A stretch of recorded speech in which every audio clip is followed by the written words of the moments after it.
और ये शानदार मुकाबला, एक तरफा मुकाबला लग रहा है। सिवनी की टीम लगता है एक तरफा मुकाबले में जीत जाएगी लग रहा है। पंडरी की टीम यहाँ पर फीकी पड़ती हुई, हाथ पीछे रखे, हाथ पीछे वाले सिवनी की टीम पहले राउंड में जीता।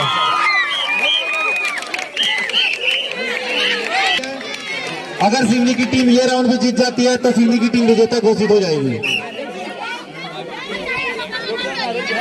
टीम भारी पड़ रही है सिवनी की टीम में, लेकिन सिवनी की टीम के सदस्यों ने जोर लगा दिया पूरा और काफी रोमांचक मुकाबला।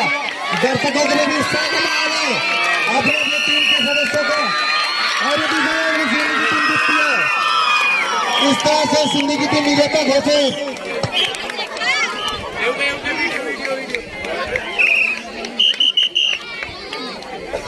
18 से 40 पंडरी वर्सेस सिवनी।